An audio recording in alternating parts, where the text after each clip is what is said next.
like to welcome you today to Kingdom Business Network. This is a network of people who come together to discuss matters business.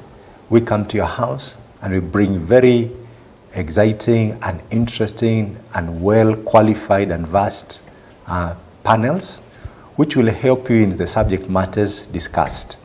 Today we are discussing about strategic approaches to real estate investments. And with me today are two gentlemen. We had them last week. On my immediate right is Mr. Mututa. Welcome, Mr. Mututa. Yes. And maybe you can introduce yourself. I'm Mr. Mututa Kisinga. I'm happy being here. KBN or KBN. Yes. Thank you very much, Mr. Mututa. Yes. And next to Mr. Mututa is Mr. Wambua. Mr. Wambua, welcome to this program this morning. Thank you, sir. Can you introduce yourself? My name is Joseph Wambua, CPA Joseph Wambua, and I'm happy today to be with you at Kingdom Business Network. Yes, I'm ready for discussion. Today we are discussing about what? Maybe you can just break it down. What should the viewer expect this morning? Okay, today we'll deal with the strategic approaches on real estate investment. Yes. So if somebody is renting property and he wants to become an investor, today is the day that you can kick out that landlord and you become the landlord yourself. Sounds very exciting, because today we're going to hear from the experts themselves, and they will save you a lot of hassle, a lot of trouble, a lot of money, because these tips that we are giving you today will actually help you make good decisions to invest and get that investment that you've been dreaming of. And my immediate left is Enoch. Enoch, welcome to this program. You can introduce yourself. Thank you so much. Yes, my name is Enoch Chitonde Chija, a man from Uganda living in Kenya. It's exciting because God is unfolding so many things in this good land of Kenya. And for the young people, when you read the Bible, it talks about a very famous man, Abraham, who was a very big landlord. You know, God gave him so much land. He promised him, and he had the land. So when you read that, some of those scriptures, we are so excited in our generation, and we are wondering how really can we also be like them? How can we imitate those patriarchs? How can we acquire this land? How can we live in a world of abundance? So when you talk about strategic approaches to real estate investment, I'm very excited. I'm a student. I am ready to learn, because I know even as I read the Bible, I don't just go and claim someone's land because it is written in scriptures. I'll give you, you know. So I need to have the wisdom to acquiring the land.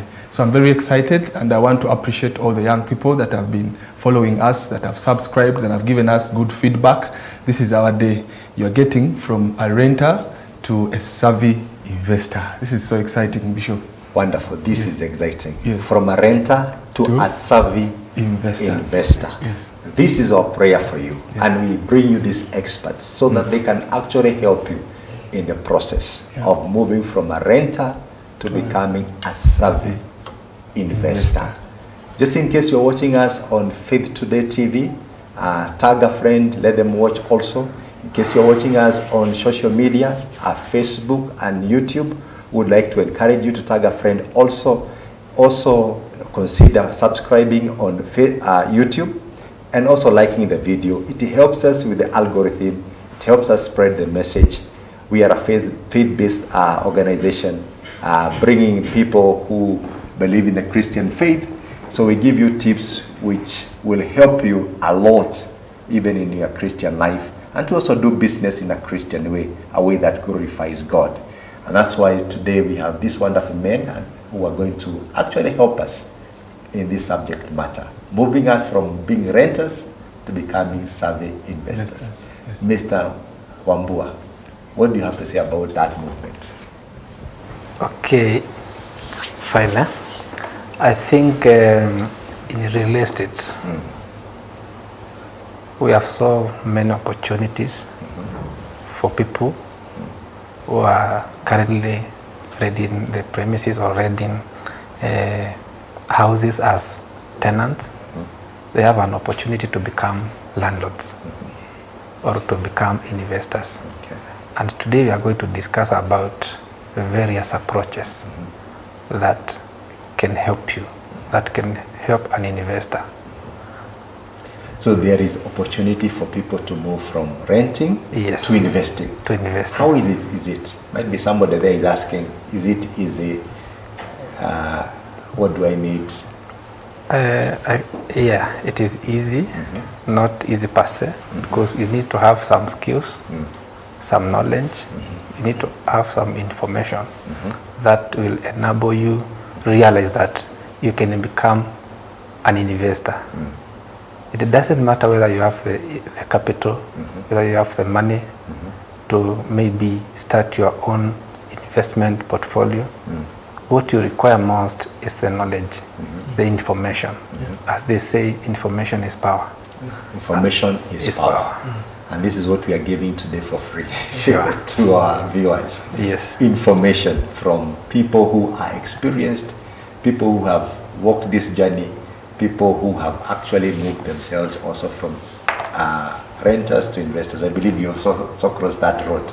Yes. That part. Mr. Mututa, Yes. what are the important factors that one needs to consider to become a real estate investor? Yeah. First thing, if you want to become a real estate investor, one, you align yourself in finances, because first thing, real investment, it's require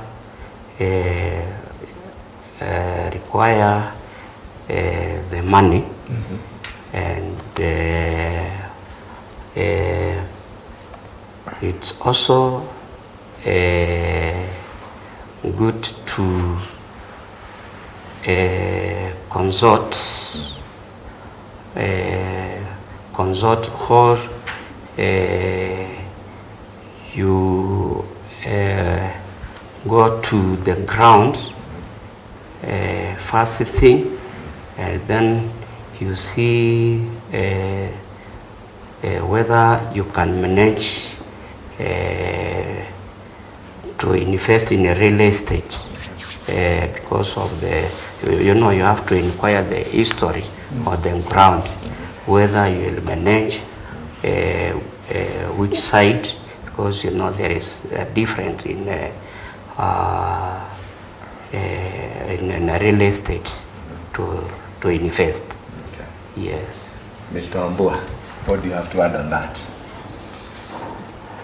Okay, I think ideally what we need to tell our viewers is that we have different approaches, numerous approaches or strategies, or now you can transition from being a renter to a landlord or an investor, in other words. And today we will discuss about the commonly available approaches. Okay. Yeah. I know you have seen in most areas in town, there is this we call Airbnb. Yes. What do you know about Airbnb? Well, very interesting things Yes. are coming from Airbnb. Yes, yes. We know these are rental properties. People go and rent, and then they hire them out. They rent People out come and to sleep travelers. there. Yeah. Yeah, you So do that's not what we you do hear. not own the property per se. You have no ownership rights, but you rent it from the rightful owner. Now you furnish, then you rent it out to the travelers. So that is also an approach. It's also a strategy that Let's stick there. yeah. you've raised a very important point, that your first approach is you can actually go and rent somebody's property, Premises. turn it out into a market money-making house. Yes. Call it house. Yeah. And you call it an Airbnb. Yeah. Take us through the process of Airbnb, because I also hear that you have to be registered somewhere, I don't know where. You have to look for customers and all that as one of the approaches. Okay. How do they operate? Okay, in Airbnb, mostly you find that those are like accommodation premises. They are rented out on short-term basis, specifically to the travelers. Maybe you've traveled to Mombasa. Nowadays, people maybe are moving away from lodgings. They are now sleeping or having accommodation Airbnb. Why? Because Airbnb, it has all the facilities that you may require. You can cook for yourself. You have hot showers. Ideally, it's like you are in your own house at home. You can manage your things there. So that is the advantage of Airbnb, whereby it is specifically for short-term rental basis. Yeah. You just rent maybe for a night out or for a week, targeting the travelers most of the time. And it has also its regulations, whereby you must be registered by the local government. That you've had so many instances of people killing each other, people conducting illegal businesses in those houses. So there are those regulations. Yeah. So that is one of the investment strategy that someone or an individual or a young one who doesn't have money, who doesn't have maybe capital to build his own a property, they can rent the premises, convert it convert it into a money-making venture. So the Airbnb are still staying on Airbnb. Yeah. Do people make good money in Airbnbs? Sure they do. Okay. You see, in Airbnb, in fact, the rates, the night rates are higher than the monthly rentals. The night rate? Night rates. So one night you might be collecting more than you pay a whole month for the same property? Sure. Okay. For an example, I want to give you an example. The cheapest one in town in Nairobi goes for about 5,000 at night or a day. Okay. Assuming that this house as the visitors, or what we call the people now who are renting out every day, every single day, for a whole month or for a year. But you find that now the income or the rental income earned in that whole year is much more than if that house was rented on a monthly basis. Yes.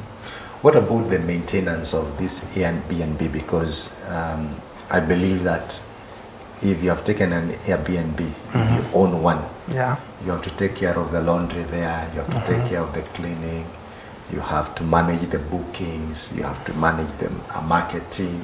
How do you go about all this? In fact, that is one of the risks that you should consider when you are owning, you plan to own Airbnb. Because you see now, there is a turnover of visitors, of customers. Today you have someone who is maybe as a family. They will maybe stay there for a week. Next week you have people from abroad. So there is a turnover of visitors. So we expect the cost of maintenance to be high. So some of those people do not know how to handle these appliances. You find that the breakages, the cost of maintenance, the cost of repairs is so high. And also, you see, like, it's a furnished house. So when you talk about a furnished house, it has everything. So you find that some of the furnitures will be broken, and you might not know who broke, which client. Or if not, the issue of stealing is not there. It's not that high because we have the CCTV cameras. We have the security guards at the gate. So the issue of theft is not that much, but the breakage. Okay. Yes. So So the, keep on the, repressing. the cost of maintenance is so high, but also the returns are high. Okay. Yes. How do you mitigate against those costs of breakages? Okay, fine. What I can say about how you can reduce the exposure for the breakages is now when you are renting out or when someone is you want to rent that house to any customer. You should take what we call there's something we call inventory. There's that form whereby the customer fills. Will fill the inventory form showing the items that he found there, their conditions at the time of renting. And also when they are checking out, we also counter check whether these items have been broken, these items have been stolen, that kind of thing. It will help the investor to mitigate the rate of or what you call the rate of breakages, maintenances, something like that. And we also have an agreement that if I found, like, for an example, a screen like this one is broken. When I found it, it was okay, but now when I'm checking out, it is broken now. There must be an agreement for compensation. Yeah. Okay. That is what should be done.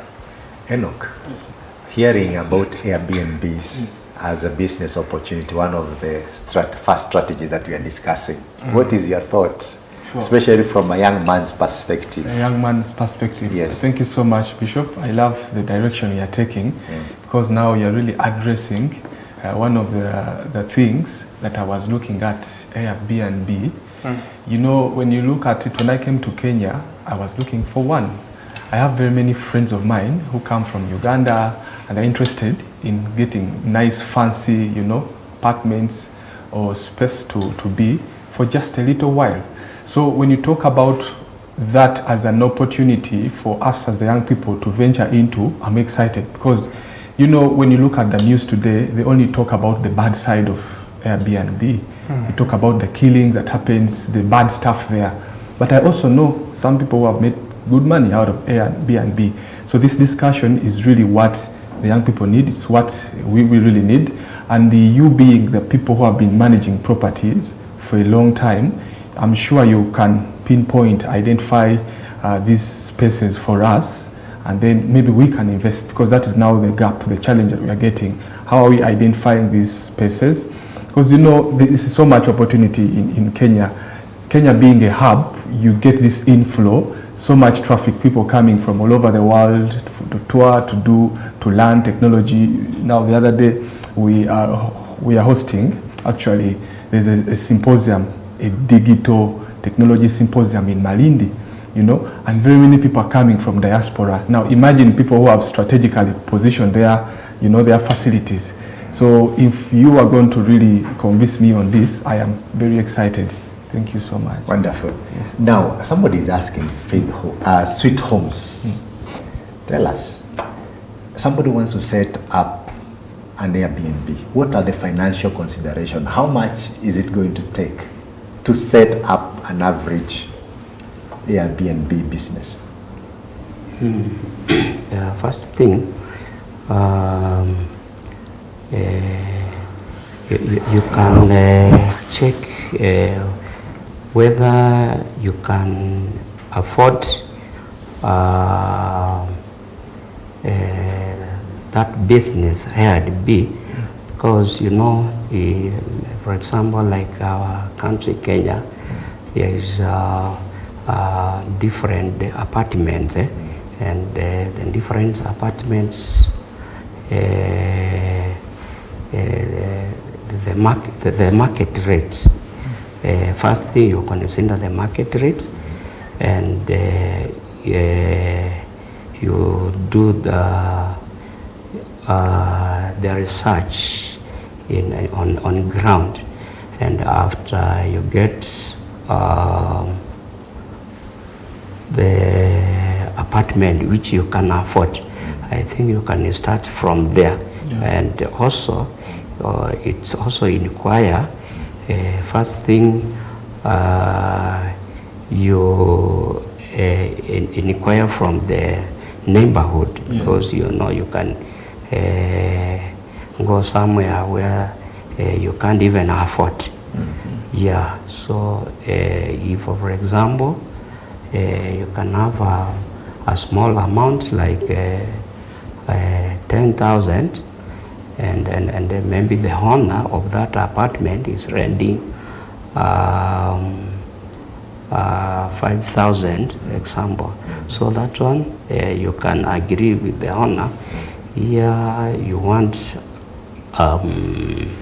you want to rent A and B, because you know this A and B, it's good also to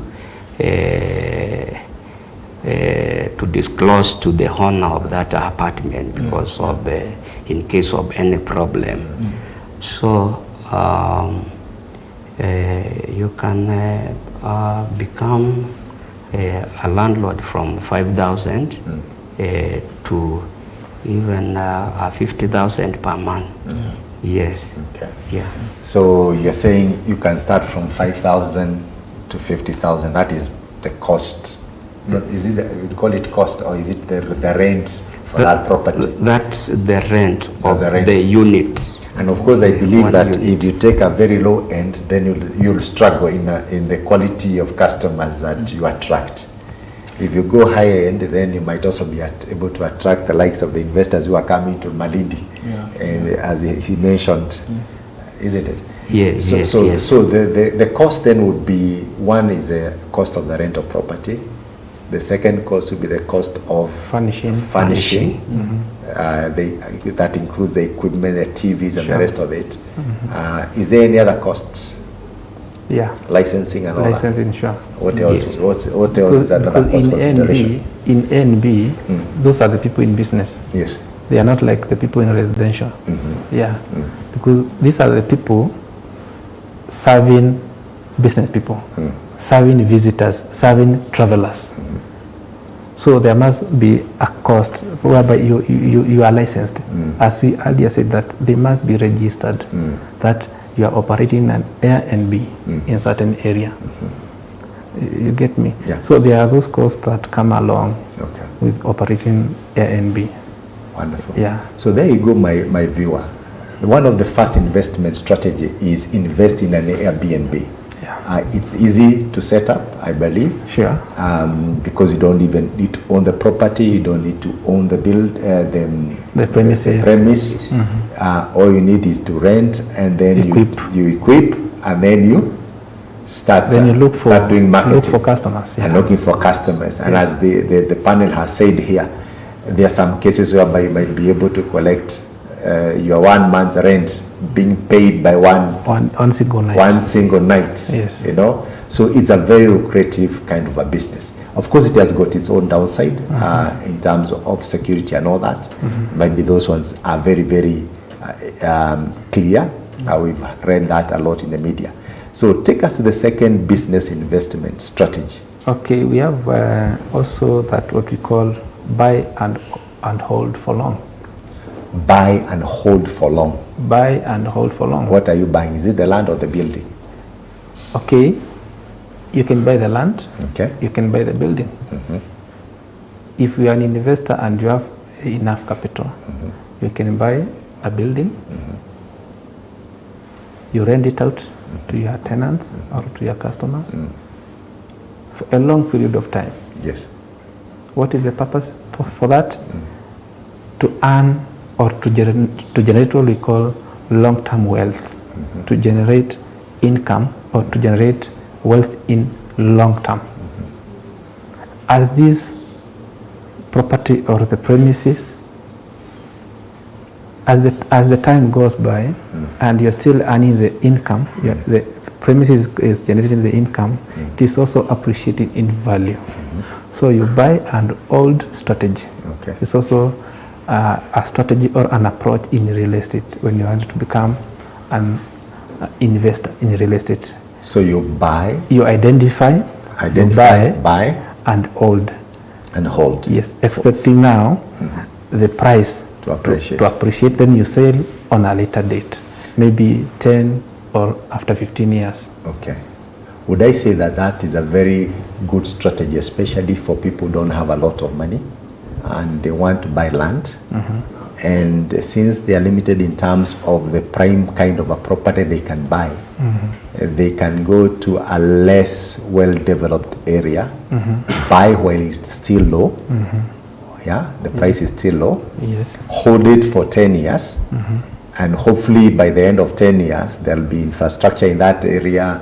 The place has developed, and now they can come and revisit Yes, and enjoy the capital appreciation. sure, capital gain. They call it capital Yeah, gains. when it eventually sold. And then you eventually sell it. Yes, So you can actually go to areas like, even if it's Kitengela, or which are there, Mala, in Mala. Joska, Yeah, and the rest of it. So that Mwalimu is- Farm at the Sure. far end. yeah. You know, these I'm just mentioning about areas near Nairobi, and you, because the land there is still very cheap. Because if you are to think about buying land, may say in the CBD, you can't afford it. Yeah. You know, but the further away you go outside the main cities, whether you're in Nakuru, you go further away the main city. Eventually, I believe the city will still catch up with those areas, because like if you look at the development in Nairobi. Nairobi, there's a time we had what we call the outer ring road. The outer ring was supposed to be like an outer ring of the Nairobi city. An exit. An exit. No, that was like the farthest. Yes. Today, outer ring is like in the center of the city, because now we even have now the bigger bypasses, and they've opened now areas. Now we're talking of Nairobi Metropolitan, which goes all the way to Kabati, to Kajiado, Machakos, and the rest of it. Yes. So in that big area, development is slowly catching up to the farthest point. So you can assume somebody who went to the farthest point at that time, today is now enjoying, because infrastructure is now catching up with him. Development is catching up in those remote areas, so-called remote areas then. Yes. Is that what you're talking about? That is what I'm saying. Okay. You buy with an objective of selling Okay. later, Later. when the property has now appreciated in value. Okay. And as you own this property, it has also been generating some income for you. Maybe you have leased to someone who is maybe doing farming. You've also put up like some permanent structures there.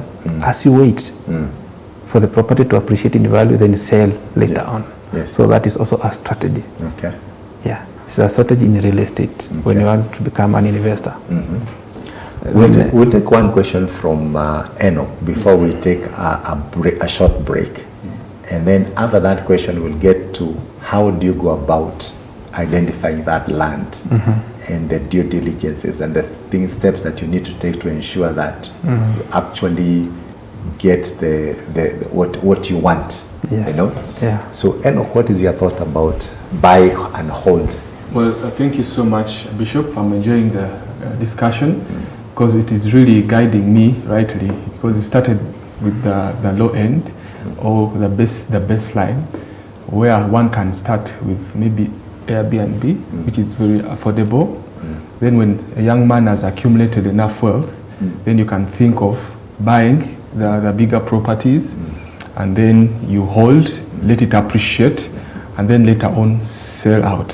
So I'm excited to see that process coming through, because my mentor, Bishop Peter, always says that small things grow. So you have to start somewhere. So you've showed me where to start. The next step is now, after accumulating enough, I can now invest and then hold, you know, because there's that instant money that you require, but then there's that money that you wait for after some time, which is really sweet.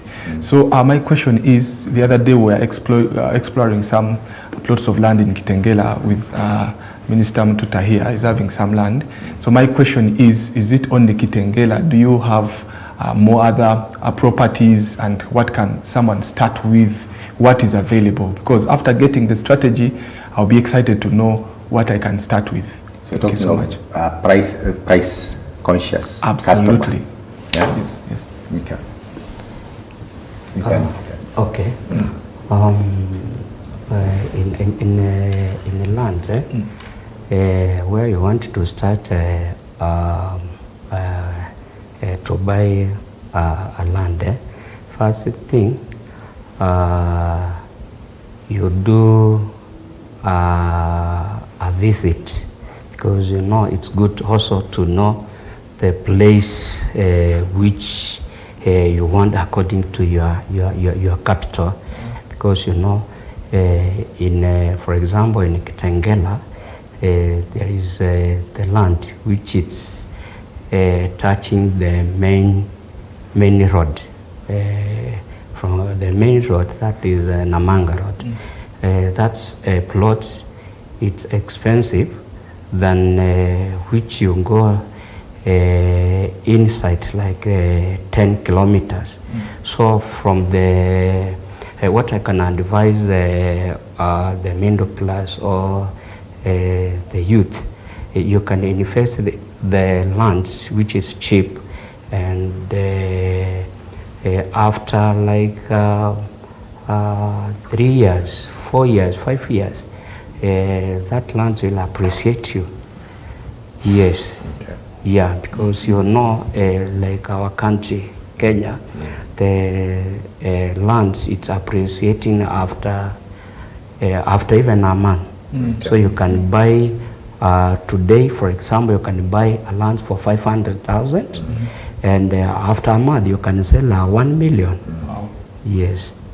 Wonderful. Yeah. I think, my dear viewer, we will take a very short break, and after we come back, we'll be engaging Mr. Wambua and taking the question on how do you go about identifying that land.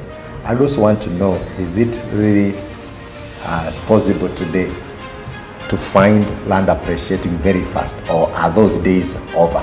You know, because there's a time I knew land was appreciating very, very fast. But right now, there seems to be a slowdown. Might be we'll take that immediately after the break. So with that, dear viewer, let's take a short commercial break and we'll be right back. Thank you for staying tuned.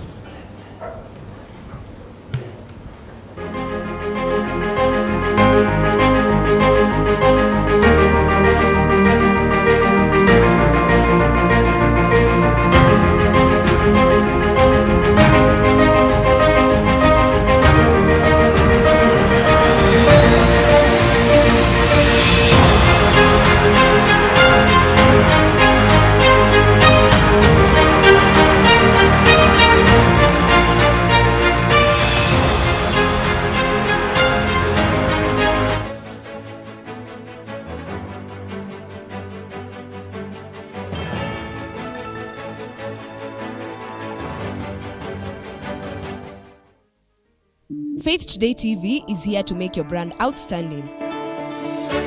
Worry not on where to advertise your business or your product. Call us on 0114 777. I'm so excited about my new book, My Times and Seasons. Well, this is a very impactful book that I wrote, and it took me several years just to come up with this book. And basically it's about my personal story, you know, from bringing up, growing up, you know, career, business, family, misfortunes, challenges, losses, recovery, restoration. I mean, so much that I have been able to cover in this book. And I want to encourage you to get a copy. You can call that number, you can send a message, and even if you're not in Nairobi, we can ship it to you and we can send it to you wherever you are. And I have no doubt this book is a life-changing book. The other day somebody told me they bought for somebody bought for her sister, and when the sister read this book, My Times and Seasons, she actually was crying. She was saying, "Pray for me. I want to come to the Lord. I want God to change my life." It was such an inspiration for them, and I want to encourage you, get a copy today and call that number, send a message, and we'll be able to send you this book. I'm sure this book will be a blessing to you and to somebody. Very impactful, life-changing, about my story. God has, how God has used my life, changed my life, restoring my life. God bless you as you get a copy of My Times and Seasons. Asante and God bless. Mountain Moving Faith. This is my latest book.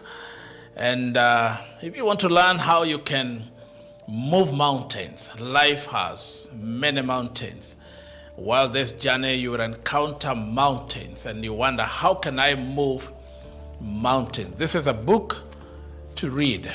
And it took me time to research, to pray, and to wait on God and look at the scriptures and what Jesus talked about moving mountains. And this book is quite a story, it's quite an inspiration. It is quite something that will change your life. So order your copy today.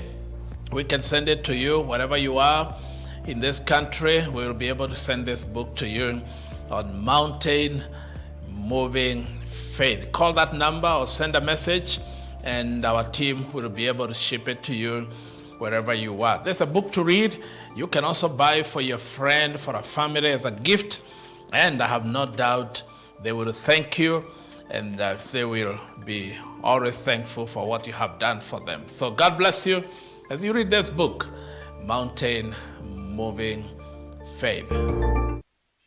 I wrote a book, a powerful book, that is 7 Keys to Success.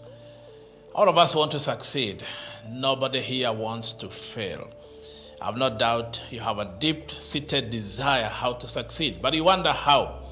There are principles in this book. I call them keys. There are 7 of them that I have elaborated, that I have discussed in this book, and I have no doubt when you read this book, well, you will succeed. Many people have read it and they have come. The other day I met somebody who told me, well, I read your 7 keys to success and I have been teaching from that book. Actually, she's a pastor and she told me, well, I actually bought several, I have given to my leaders, to my people. You can use it also for teaching and even blessing other people in your family, church, and friends, even your place of work. 7 keys to success. I have no doubt when you read this book, you will succeed. Failure is not your place to be. You can be successful by reading 7 keys to success. Call that number, send a message, and we will respond to you and send you a copy of this book. God bless you and see you soon.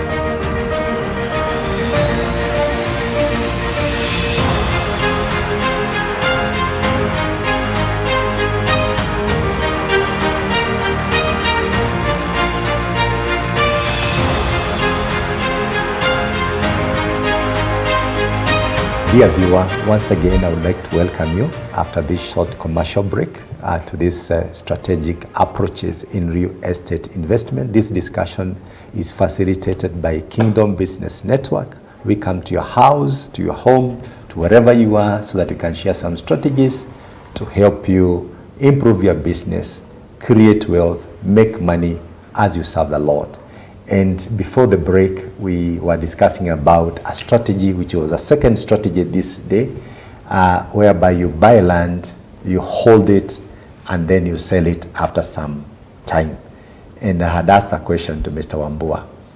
Is appreciation or the gains in capital from this kind of an investment, how are they today? Are we still getting people making money today from this kind of an approach? Well, the properties are, the capital gain in property is also there, up to date. You take, for an example, you bought a land, 15 by 100, along Kangudo Road, worth like 500,000 Kenya shillings. In 4 or 5 years down the line, you find that the property is going at $1 million. So that is what we call the capital gain.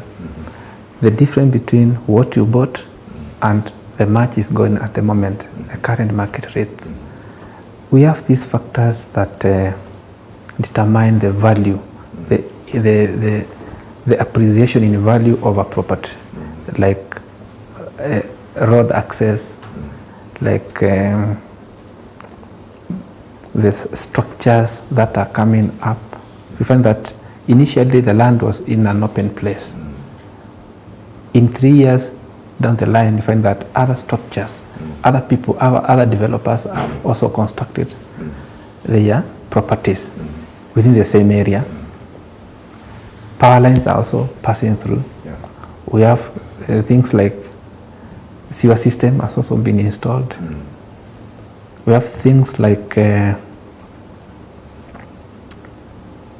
schools coming up, because where there are people, there are also these facilities like schools, hospitals, police posts, commercial buildings also coming up. So that property, that land, definitely will appreciate in value over time. Okay. Yes. Mr. Mututa, I'm still struggling to understand in the current business climate in this country. Is there still an offtake of real estate investment? Are still people buying, or have they slowed down? What is your take from the market? Yeah, from in real estate, like nowadays there is a problem in economy.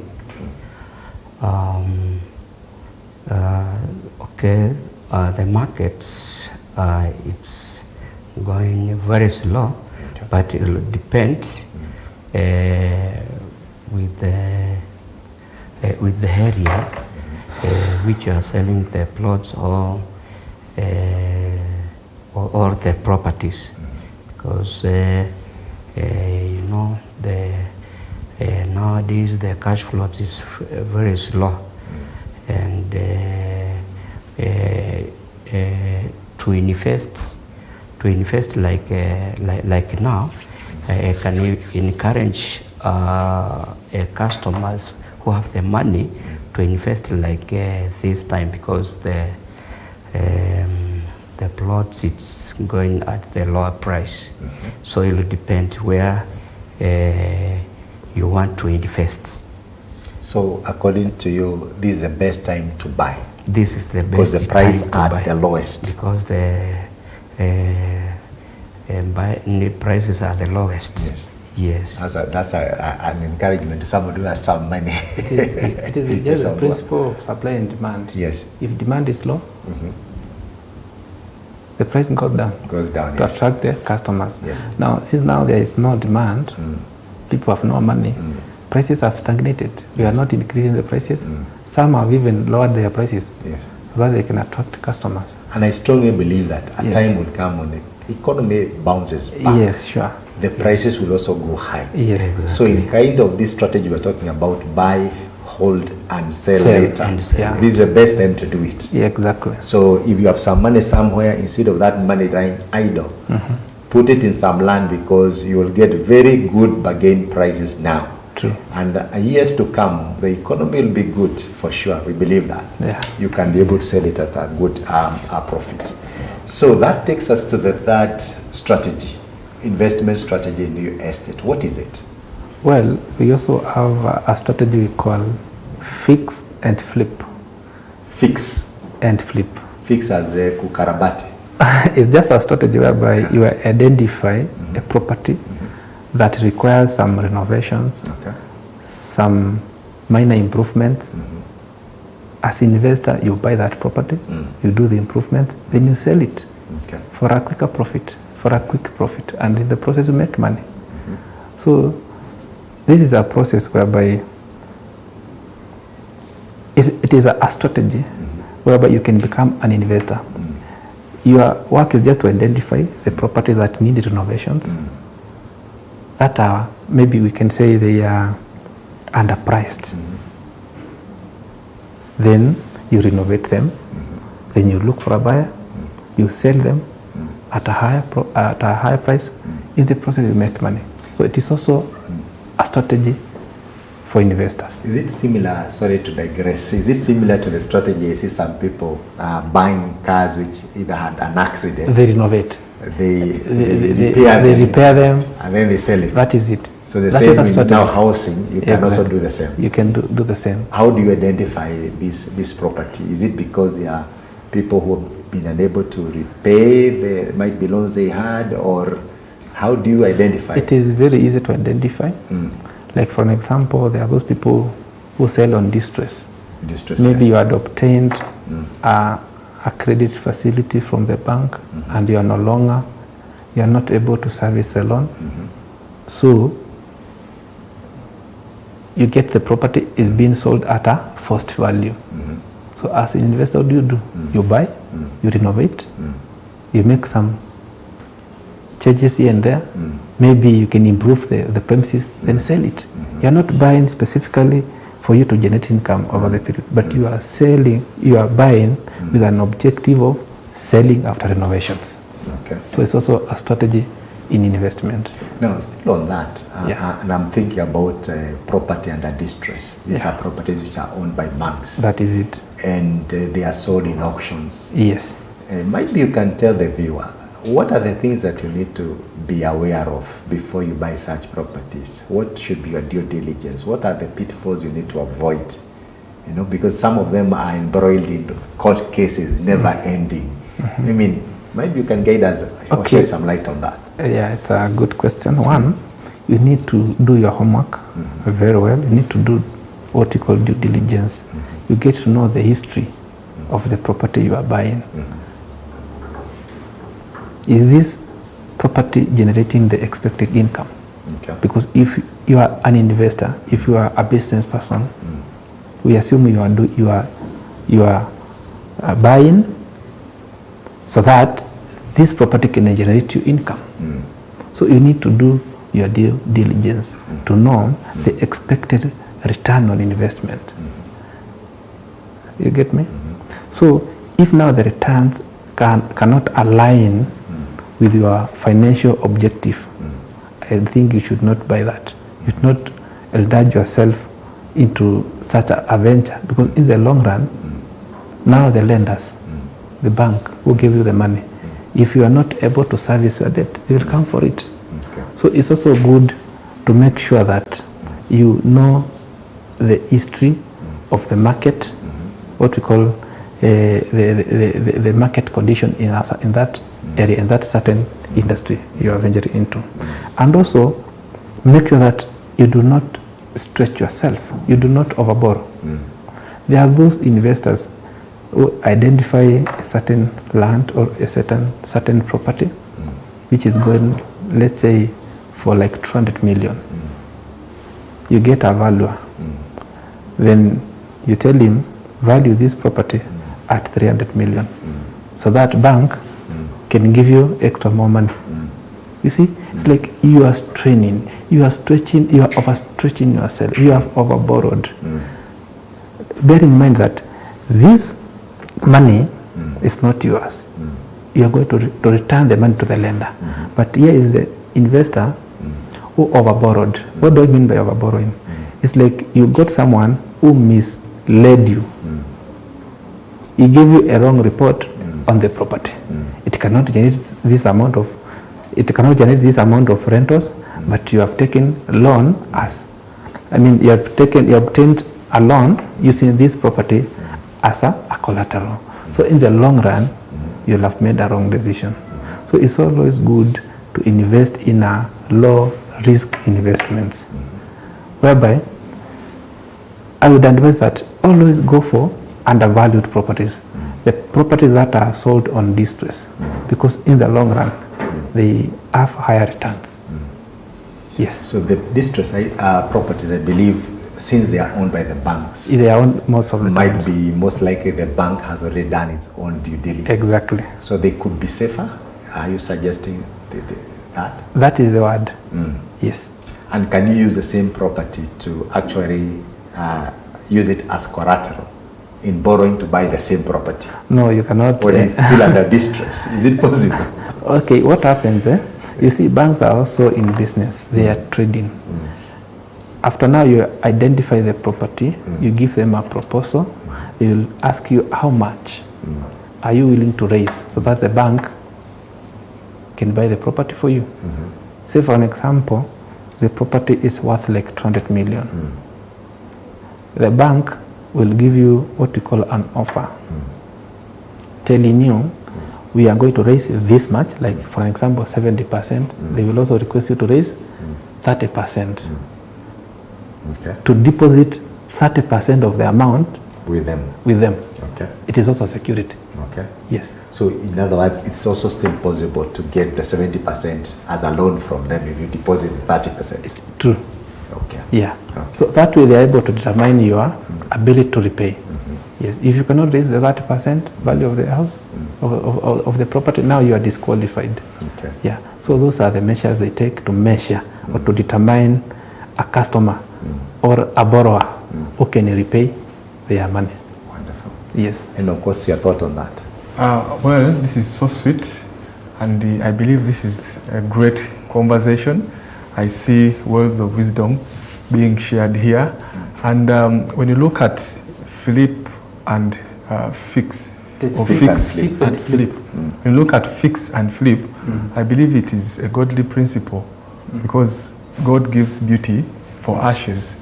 So I believe most of us as the young people, if we can, because there are those people who have been worried, they're in so much fear, how can I start investing in real estate? Where do I even start? Who do I talk to? Who do I consult? But I'm very excited that on KBN, we have the blueprint and the right people to guide us through the way. Yes. You know, Moses is worried, how am I going to lead God's people? God has assigned him, he has identified him, and he tells him, look, what do you have? He had a stick. So I believe that you guys have given us a broader perspective on investing in real estate, that someone does not have, you don't need to have it all figured out. Just look around you. You know, there could be a property that is tattered, that is in distress, you know, think of how you can acquire that property. You know, that is maybe the way you need to start. Just look around. I think that is what I gather from this discussion. Sure. Yes. Wonderful. Now we go to the fourth strategy. I believe you have a fourth one. There are many. We have so many strategies. Bring it on. Let's hear. Let me give you the fourth strategy, which I call wholesaling. Wholesaling. Wholesaling in real estate is whereby an investor acquires or contracts for a building or for a premises from now the original landlord or the original owner of that property. Okay. And he also leases it to the end user. Okay. Like if I may give you an example of stalls in Nairobi, whereby you acquire a space from the landlord. Then you subdivide those spaces into smaller stalls. Then you rent them out to your tenants. Okay. So now you act as a middleman between the seller with the landlord and the buyer with the consumer. You get me? Okay. So, in a normal practice, do you rent the whole building or you can rent, let's say, a whole floor? It can be a whole building or a floor. So it's possible yes. to do a half or a floor or something. In fact, nowadays, even you can rent a retail shop. Okay. I can rent a retail shop from the landlord. I look for a customer who is willing to rent it out from me at a higher price. How does this differ from subleasing? And is subleasing a common practice? Okay, there's no difference between wholesaling and subleasing. Okay. Because now the landlord would see you as his client. He has leased the premises to you, but you've also gone ahead and leased to somebody else. To somebody else. That's So there's sublease now. It's subleasing. Okay. You are the main tenant. We call them DC. You are the one who signed the contract with the landlord, but you also get some other people on board, you sublet to them. So you become a landlord to your own tenants or to the people you have sublet the spaces to. So there's no difference between wholesaling and subleasing. Okay. Yes. This kind of strategy, Mr. Mututa, is it only very good in terms of when you're dealing with stalls, or is it also applicable in other kind of business ventures? I mean, okay, stall as one of the ventures. Yeah, it's one of the ventures. Yeah. Yes, it's a good strategies. Investing in stores, like nowadays, most of the corporates, they don't take the big space, and if you have the good money to rent that space, and you subdivide as stores, so it will generate a good income, and you get the profit. What I mean the profit, the landlord who renting the big space, you'll collect one rent from one customer, and you as an investor, you'll collect so many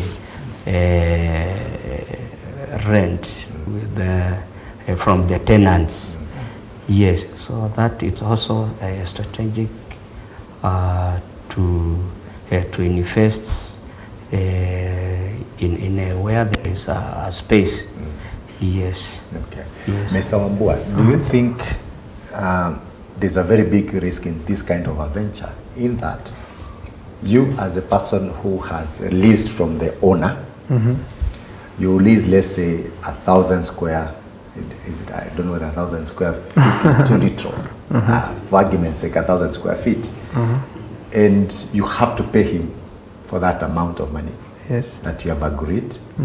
Yet when you sublease or you divide this into stores or whatever business is going to take place there, whether it is occupied or not, you have to pay the main guy. Yes. So it's like there's a transference of risk to you. It's true.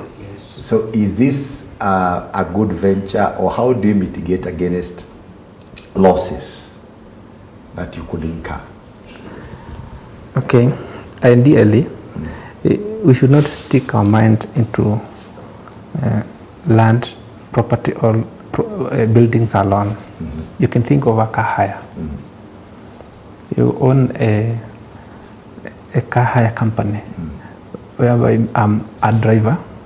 I'll come to you, I register my details with you, I take a car from you, from your company, then I'll go to the market now to look for the customers. You see, that is also same concept. I'm just trying to elaborate. It is not only in land or in properties. This concept, this strategy, it is all over. Okay. Yes. So we've talked about mitigating the risks. You see, as an investor, there are those factors you should consider before you invest. And I always say, do your homework, do your due diligence. Whatever you are doing, the investment you wish to venture into, what are the risks? How can you now minimize your risks and maximize your returns? Okay. You get me? So for an investor, you need to understand, after you identify a strategy or an approach you want to use to make business or to venture into any business, you need to do your due diligence. Okay. That there are those risks that I might hire this car and may not get the customer for that day. So the cost goes to you as the investor. So might be you need to recoup it in how much you charge. Yes, yes. Okay, So you cater need for the days you have no customer. exactly. And you have to pay the owner. Sure.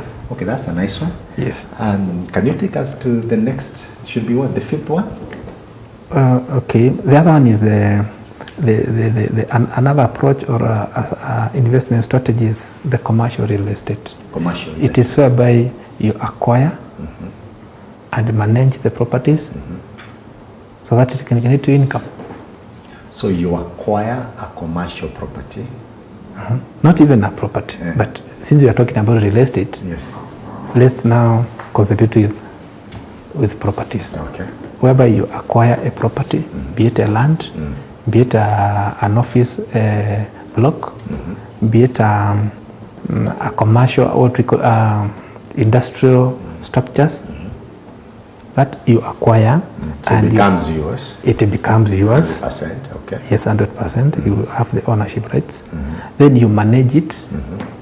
When I talk about management, is whereby, assuming now it is a commercial building like a mall, you have built or you have acquired, you've purchased it from somebody, from the developer. Now you can manage it. You can give it to the property managers who bring the tenants on board. You see? Now, in the long run, this property will give you what we call long-term wealth. It is a wealth-creating tool. So that is another strategy when you want to become an investor in real estate. So you acquire, you manage, it generates income for you. Generates income for you. Yes. And of course, your thought on this. Well, I am really excited about these approaches because you guys have really dissected the premise of real estate.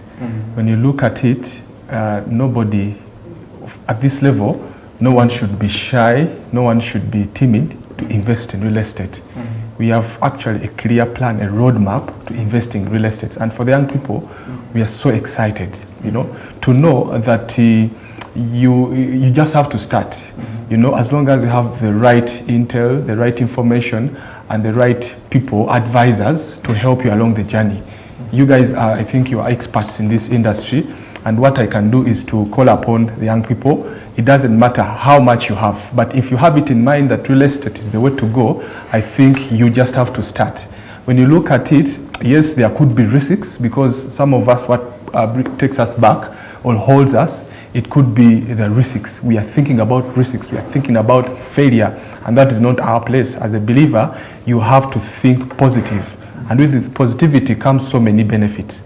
Maybe what they need to know, when you engage such experts, you are able to know that if the benefits of the venture you are entering into are outweighing the risks, I think that's a good way. It's a good way to to get into real estate. But when you find out that the risks are outweighing the benefits, maybe that is when you can think to back down. But before then, you don't have to stop. You just have to really give it a try. I think real estate is something that we can give a try, more so this year of breaking barriers, all barriers actually. Thank you so much. Wonderful. The year of breaking all barriers. All barriers. And I believe my viewer will break the barrier and move from being a renter to a savvy investor in real estate. Yes. As we plan to close down the program this day, maybe there's a viewer there who has listened to the 5 strategies that you've given, and he's struggling on how he can decide what's the right fit for them. Which one should they start with? What's the right fit? What is the right strategy for them? What would be the guidelines in determining that? Okay, if I may take on that, they are called tactics. Tactics that you use or that you can apply in real estate investment. Okay. They are numerous. We have just to mention a few of them. One is to do due diligence on any kind of venture. You must do your homework. You must get a history of any kind of venture. If, for an example, it's a property you want to buy for commercial purposes. One, you need to know the what we call the structural plan of that premises. Does it comply with the requirements? And also, what is the occupancy level of that property? Because ideally, we tend to determine the value of any property depending on the amount of income, the returns to the investor. So you need to do your diligence to determine this kind of investment. How much am I expecting? What is my return? What is the return on my investment? What are the risks? You get me? Yeah. And also, there's also another thing we call, now you identify the strategy now. Is this strategy suitable for me? All those 5 strategies I've given you, which one is best suitable for the kind of investment I want? Do I want the fix and flip? Is it buy and hold? Is it wholesaling? Is it commercial? Real estate where I acquire, I manage them, it brings.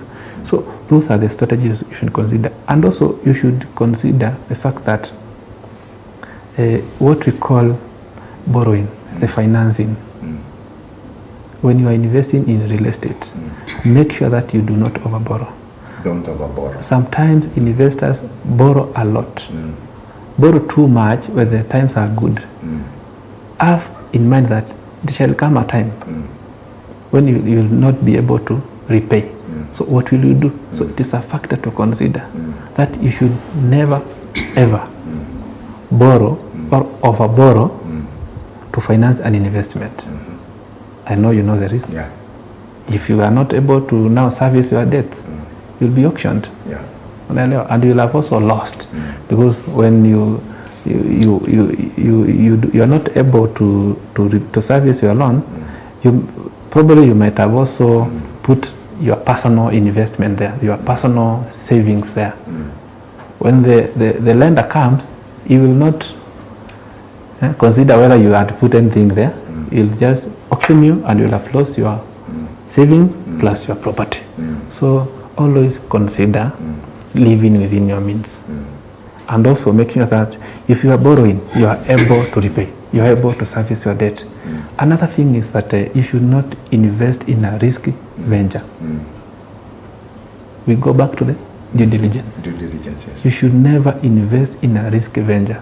Make sure that you have information on whatever kind of investment you are making. Yes, we know the high risk venture has high returns, yes, but you should also be very cautious. You might venture to a very risky venture which might not bring the high returns. The high returns, yes.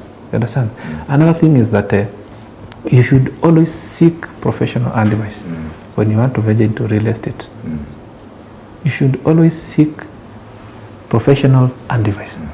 If it's a property, like a commercial property, a real estate, a residential property, you need to have an opinion from the lawyers, from the property managers, those we call agents, from people like engineers, so that they are able to advise you on the structural yes of the property. Those are the things that you should consider as an investor in real estate. There are many, but I've just mentioned a few. That is very enlightening. Yes. Thank you very much. So as we plan to close, I'd like to take some closing remarks, starting with Enoch. What's your closing remarks? Thank you so much. Our viewers, I want to appreciate you for being part of this KBN every Thursday. Those who are tuning in, those who are subscribing, commenting, we are really grateful. You give us the energy.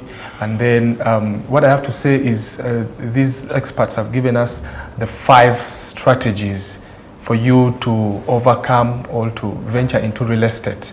David needed just 5 stones. He didn't have to use all of them. So maybe when you go through this conversation, you will identify just one strategy that will help you enter into real estate and succeed.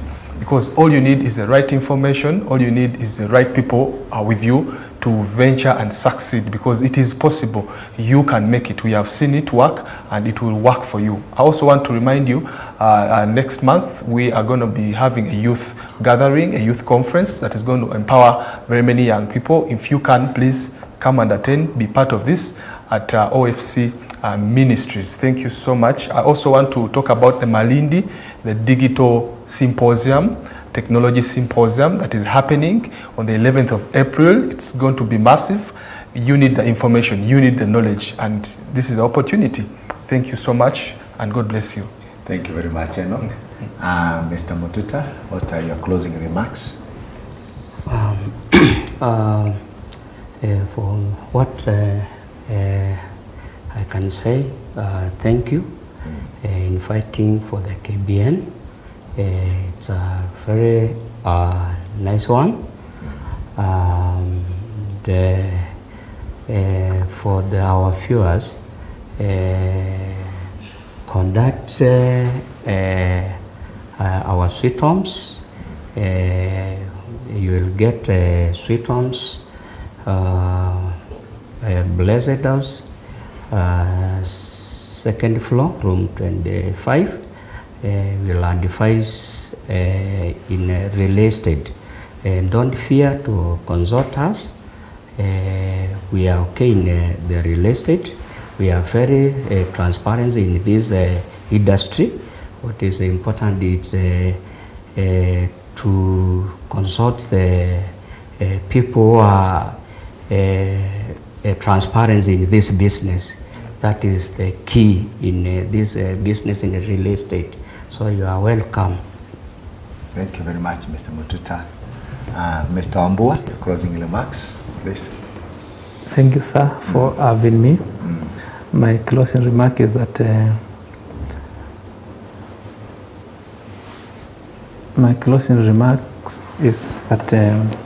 as a real estate investor, you need to be flexible. You need to be always informed. You need also to be focused on the investment strategy that you take, and always be able to adjust based on the market conditions and your personal circumstances. Sweet Homes Management Limited, we are located at Blessed House, which is along Super Highway, Thika Road, on room number 25, second floor. Thank you so much for having us. So thank you very much, our viewers, for this wonderful session that we've had with Sweet Homes. Thank you very much, Sweet Homes directors and management, for the discussion that you've helped us with. The tips were very inspiring. I believe that somebody somewhere is going to move from being a renter to a savvy investor. Keep on being tuned to these programs. We'll keep on bringing you experts, and whatever your passion is, whatever line of business you are in, we'll make sure that we'll bring an expert who's going to inspire you. Tag a friend, let them know that Kingdom Business Network is here to help you create wealth, to help you in your business, to help you solve the challenges that you're facing on a day-to-day basis. With that, I'll say God bless you very much. And if you have not subscribed, please remember to subscribe on YouTube, and God bless you very much. Thank you.